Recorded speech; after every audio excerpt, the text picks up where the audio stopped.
अस्सलाम वालेकुम dear audience, this is Mohammad Khan Mehdi with inside reality. यकीनन आप सब खैरियत से होंगे।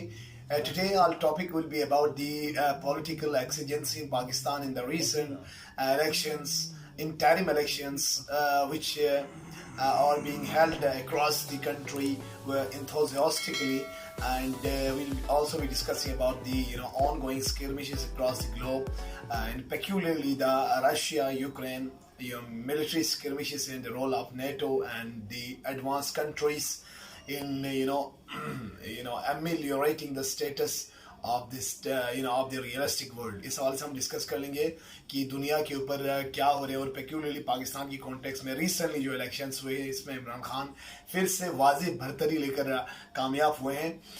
तो इस हवाले से हम डिटेल में डिस्कस कर लेंगे, और हम ये भी डिस्कस कर लेंगे कि मिडिल ईस्ट में क्या हो रहे हैं, और सीरिया में एक ब्लास्ट हुआ कल, उस हवाले से भी डिस्कस कर लेंगे। और नॉर्थ कोरिया ने अपने 2 बैलिस्टिक मिसाइल्स का उन्होंने तजुर्बा कर लिया, और किम जोंग ने बड़े वाज़ेह अंदाज में अमेरिका को खबरदार कर लिया है, और इस हवाले से हम डिस्कस कर लेंगे। उससे पहले हमारे न्यूली ऑडियंस से गुजारिश है कि आप हमारे चैनल को सब्सक्राइब करें, बेल आइकन पर क्लिक करें ताकि मसलन खबरों के लिए आप हमसे जुड़े रहें। So let's move towards the story. The hot subject would be the interim election in Pakistan. तो मैं शेर से आगाज करता हूँ। नहीं तेरा नशीमन कसरे सुल्तानी की गुंबद पर, तो शाही है बसेरा कर पहाड़ों की चट्टानों में। यह मैं इमरान खान को डेडिकेट कर रहा हूँ।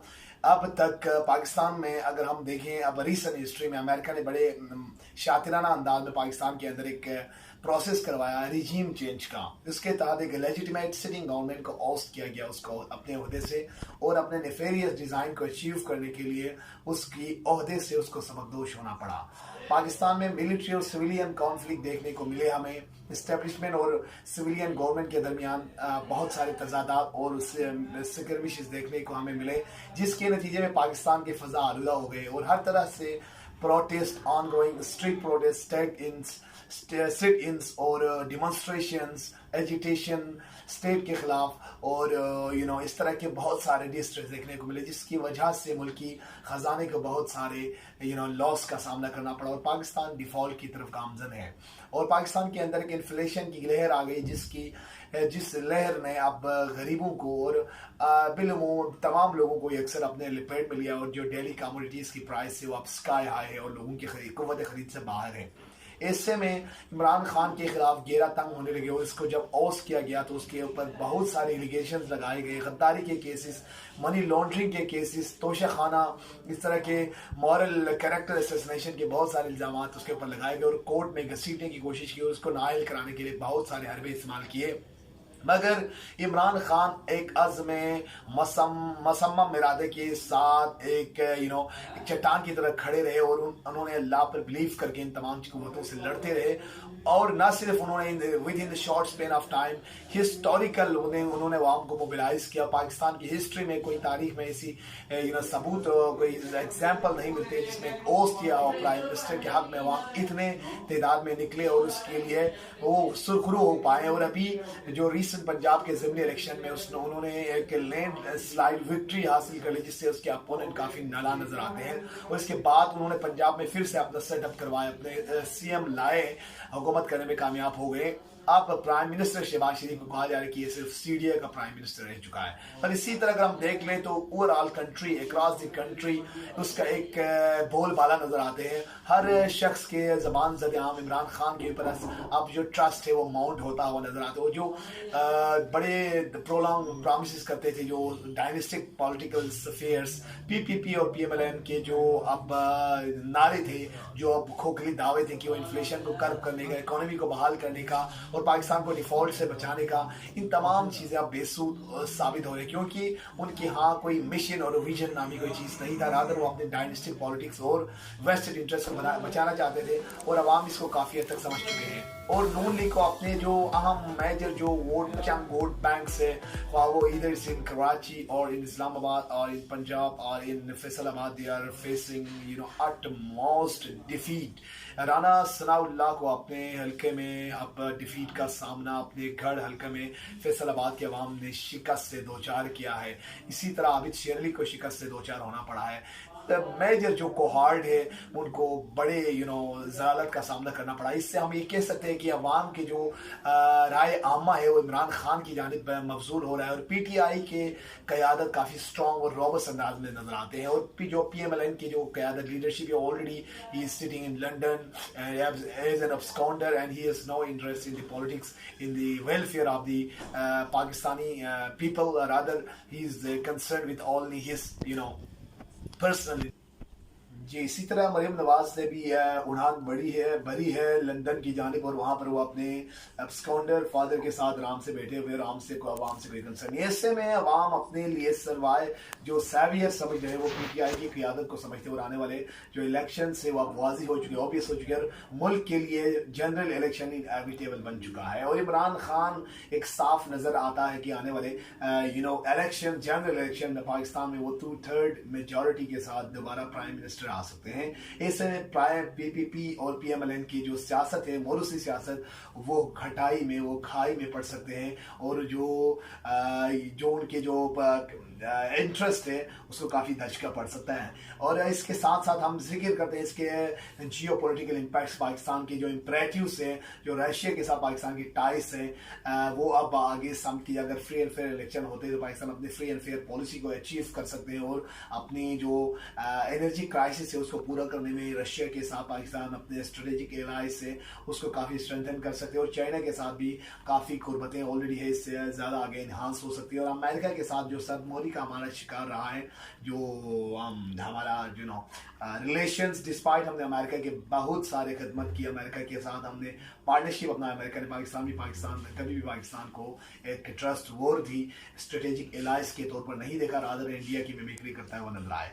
तो इस तरह एक जियो पॉलिटिकल इम्पैक्ट्स भी है इसके सारे कॉन्सिक्वेंसेस से और पाकिस्तान के लिए सूदमंद हो गया कि अगर यहाँ से कोई खरा सच्चा लीडर निकलते और पाकिस्तान की फ्री एंड फेयर पॉलिसी को परस्यू करते हैं। इसके अलावा हम बात करते हैं अक्रॉस द ग्लोब, अगर हम बात कर ले तो यूक्रेन और रशिया के दरमियान जो स्केर्मिशेस है वो अपने उरूज पर है और रिसेंटली यूक्रेन ने क्लेम कर दिया कि उन्होंने कुछ जगह रशिया से रिट्रीव करवाए हैं और इसके साथ साथ सिविलियन के ऊपर वहाँ पर कुछ बॉम्बिंग हुई है और सिविलियन काफ़ी क्रश कर पाए हैं, मगर बड़े पावर्स इसको रोकने में नाकाम नजर आते हैं। इसके साथ साथ जो नॉर्थ कोरिया के अंदर जो क्राइसिस चल रहे हैं, नॉर्थ कोरिया ने जो अपने जो परसों जापान के ऊपर उन्होंने जो मिसाइल दागे थे, इसके बाद किम जोंग इन जो उनके जो सुप्रीम लीडर था उन्होंने बयान दिया है आज कि हमने 2 बैलिस्टिक जो मिसाइल से न्यूक्लियर कैपेबल उसका हमने कामयाबी से तजुर्बा कर लिया है और उन्होंने वाजी अंदाज में अमेरिका को धमकाते हुए बताया अगर इस पर कोई कदगन लगाते हैं या इस पर कोई हमारे खिलाफ कोई साजिश करते हैं तो ये उनके लिए हम रेड लाइन तस्वुर करेंगे। मैं अल जज़ीरा को कोट करूँगा, state media says that the test were supervised by leader Kim Jong Un in who has made acquiring tactical nuclear weapons a priority. North Korea says it tested 2 nuclear capable missiles. अब इनकी range कितनी है मैं आपको वो भी बताता चलूँगा और उन्होंने ये जो मिसाइल उन्होंने फायर किया है ये वो शो कर रहे हैं, बता रहे हैं कि हमारे एक स्ट्रेटेजी, हमारे जो सॉवरेनिटी को बचाने के लिए एक सूदमंद साबित होगा। वो ये उन्होंने वेंसडे के दिन उन्होंने ये जी, अगर इस मिसाइल की रेंज के मुतालिक बात की जाए तो बताया जाता है कि इसने 2000 किलोमीटर को उसने तय किया सी रूट के थ्रू और उसने अपने जो मुकर्ररा जो हदफ था जो उसकी प्रोजेक्टाइल से उसको उन्होंने हिट किया, स्पेसिफिक टारगेट को उसने अचीव कर लिया। और न्यूक्लियर जो नॉर्थ कोरिया के सुप्रीम लीडर का कहना था कि the country should continue to expand the operational sphere of nuclear strategic arm forces to resolutely deter any crucial military crisis and water crisis at any time and completely take the initiative in it. Kim Jong इनका कहना था कि हम किसी भी crisis से face करने के लिए हमारे लिए इनएविटेबल हम इस पर कभी भी कंप्रोमाइज़ नहीं करेंगे। ये ग्लोबल अफेयर्स में मैंने आपको एक बता दिया। और सेकेंडली अगर मैं सीरिया की बात कर ली तो वहाँ पर एक बम एक्सप्लोड हुआ जिसके नतीजे में 18 सोल्जर्स मारे गए हैं, ये भी अल जज़ीरा न्यूज़ के मुताबिक है। इस तरह हम देखें ये सारे क्राइसिस बिग पावर्स के ईजाद करता है जिसमें अमेरिका ने सबसे पहले यूक्रेन को वॉर पे उकसाया, इसके बाद वहाँ पर कोई सोल्यूशन नहीं निकाला। नेटो को फ्यूल करने की कोशिश की मगर नेटो भी नाकाम हो गए, और नॉर्थ कोरिया के हवाले से अमेरिका ने उस पर सेंक्शन आयद की। सोल्यूशन की बजाय सेंक्शन की तरफ जानिब ज़्यादा गए। इसी तरह ईरान के ऊपर प्रिकॉशनरी सेंक्शन लगाए, सोल्यूशन की तरफ कम गए। जब सोल्यूशन की बात आई, जब वो जकोपा अपनी एक प्रोग्रेस में जारी थे, तो अचानक डोनाल्ड ट्रंप ने 2018 में उससे अलहदगी का विथड्रॉल का ऐलान कर लिया, और एक पूरी दुनिया के सामने अमेरिका का हिपोक्रेटिक चेहरा है वो नजर आते हैं।